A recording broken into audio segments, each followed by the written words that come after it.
Alors les amis, prêts à plonger dans votre âme avant de les réveillonner, avant de fêter bientôt 2023?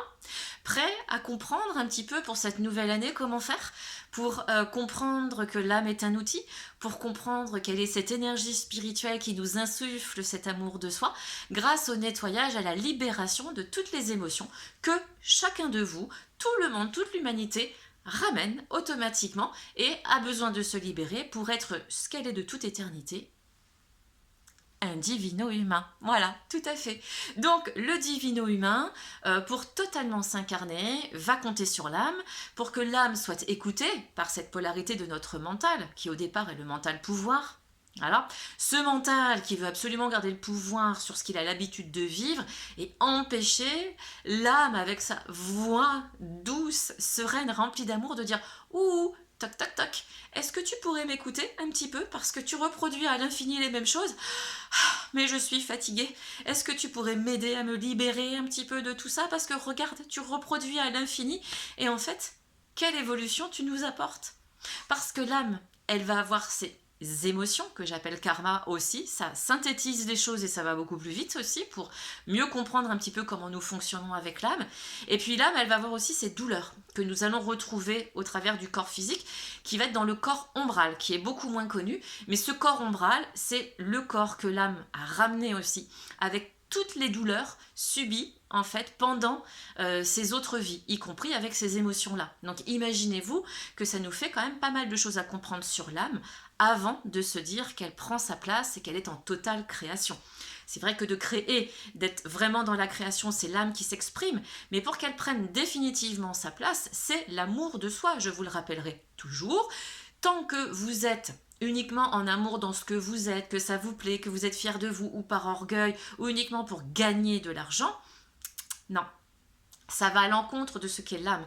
L'âme, elle a besoin pour être dans sa création totale, d'être totalement divinisée et elle sort justement des dogmes de, voilà, de la reconnaissance ou de l'argent, c'est-à-dire qu'elle se donne parce qu'elle prend sa place, elle s'est nettoyée de toutes ces blessures qui me dérangent lorsque l'on dit blessure, parce que quand on dit libération émotionnelle, on est beaucoup plus dans la réalité, parce que plus je vais reconnaître l'émotion que je vis, plus je me libère dans mon quotidien, justement, pour éviter que cette émotion revienne, c'est-à-dire un acte, un karma, donc je vais éviter dans mon présent de commettre un acte qui va renouveler cette émotion. Je vais apprendre à comment je fonctionne pour générer à chaque fois ces émotions et je vais moi-même me responsabiliser et effectuer ce cheminement intérieur en disant aujourd'hui, je souhaite modifier mon comportement pour éviter de revivre cette émotion, la comprendre, l'appréhender et surtout, de l'autre côté, utiliser, eh bien j'ai envie de dire, les vertus et la plus belle qui est celle de l'amour. Même si l'amour me semble être un don que nous avons tous. C'est comme la médiumité, le magnétisme, la clairaudience, la clairvoyance. Nous avons tous ces dons pris pour des dons paranormaux, c'est sûr, c'est au-delà du normal. Mais c'est normal puisque ce sont des dons qui viennent d'un monde invisible, de nos mondes invisibles, et que notre âme aussi nous souffle par moments, et qui fait que si nous restons dans les mondes visibles, totalement le dos tourné au monde invisible, bien sûr que vous ne saurez jamais ce que c'est. Cependant, si vous faites le choix de rentrer dans votre âme, dans votre écoute, vous aurez l'occasion de ressentir la clairsentience, la clairaudience, la clairconnaissance, la clairvoyance et toute autre chose qui fait que ce que Christ disait, Christ avait des pouvoirs. Oui, ben vous avez les mêmes, nous avons les mêmes. Il posait les mains pour soulager les personnes et les élever. Nous avons la capacité de faire la même chose. Nous sommes tous des Christ, chacun à des niveaux différents. Donc, lorsque nous nous rendons compte de tout cela, tout devient plus simple. Ce ne sont plus des pouvoirs paranormaux, ce sont des pouvoirs, une force intérieure qui nous est innée, qui nous est donnée et que nous avons la capacité d'utiliser ou non. Et quel est le premier don qui va faire que la force va se décupler? C'est l'amour. Voilà, tout simplement.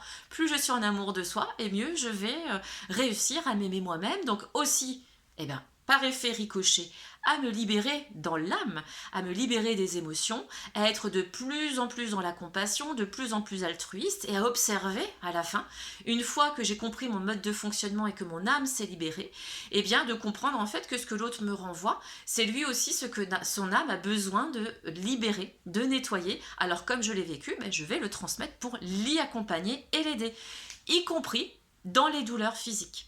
Parce que les douleurs physiques du corps ombral que l'âme a ramené, ce sont aussi des douleurs que vous pouvez avoir autant dans vos genoux, dans vos pieds, tout ce qui va être articulation, les mains, certaines maladies comme l'arthrose, la polyarthrite rhumatoïde, ça peut être des arthrites, mais aussi des problèmes au niveau cognitif, des problèmes au niveau du cœur, tout ce qui va être problème physique, en fait, récurrent, et qui revient alors que ça n'a pas lieu d'être, eh bien, c'est souvent tout simplement les douleurs de l'âme qui demandent à être évacuées. Et sincèrement, pour l'avoir vécu, j'avais des douleurs dans le dos qui me suivaient depuis des années, qui ont disparu de cette manière, dans le genou de la même manière, au niveau de l'utérus aussi, lorsque j'ai développé un cancer au niveau de l'utérus il y a une dizaine d'années, même plus que ça maintenant, ça fait presque, oui, même au moins 15 ans maintenant. Et lorsque vous comprenez que tout ce qui va se déclencher à l'intérieur de vous, les symptômes qui arrivent, ce peut être un symptôme de l'âme, eh bien sachez qu'à ce moment-là, vous avez aussi la possibilité de découvrir vos vies antérieures. Voilà, mais là, je ne rentre pas dedans, je vous ferai une autre vidéo par rapport à ça, parce que c'est ce que j'ai vécu. Grâce à certaines douleurs, en me concentrant dessus pour m'en libérer, j'ai reçu des images de la clairaudience sur des vie antérieure vécue et qui était en cours de libération. Bien sûr, ça demande du temps de silence, de solitude, d'écoute de soi et toujours d'amour de soi. Parce que lorsqu'on est en amour pour soi, on aime tout ce que l'on vit, y compris ce que l'on pense être une douleur. Ce qu'on pense être une douleur, c'est tout simplement une remontée à la surface de ce qui a besoin d'être libéré. Et souvent, on en revient au côté émotionnel, mais le côté émotionnel, c'est l'âme qui vous parle. C'est votre âme qui a besoin que vous rentriez beaucoup plus dans votre amour, parce qu'elle n'en peut plus, elle s'épuise, et une âme épuisée, c'est un être qui, cognitivement parlant, nerveusement parlant, est en permanence épuisé, qui va remonter et qui va redescendre. Vous savez, c'est l'effet dents de scie. Il aura un mal fou à se stabiliser. Voilà, parce qu'il y a une non-écoute de l'âme, de l'émotion et parfois de ses douleurs. Voilà, c'est ce que je voulais vous partager dans cette vidéo. Lors des conférences et bien sûr de l'initiation que je vous propose, c'est beaucoup plus approfondi.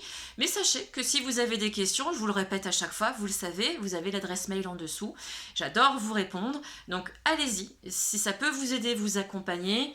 Je suis au service du plus grand nombre, avec le cœur, avec beaucoup d'amour, parce que j'ai vécu, parce que j'ai vraiment cette expérience et qu'il me tient à cœur, vraiment. C'est ma mission de vie, eh bien, d'être une porte-parole de cette belle énergie divino-humaine, de la parole du Christ aussi, dans ce que nous sommes de toute éternité, et surtout, et je le vous dis bien régulièrement, dans le fait de aimez-vous les uns les autres. Aimez-vous d'abord, et les uns et les autres. Il nous a donné une clé, et si nous parlons avec le langage du cœur et écoutons avec les yeux du cœur tel qu'il nous l'enseigne, tel qu'il nous le transmet oralement, alors notre vie se transmute. En tout cas, il a transmuté la mienne.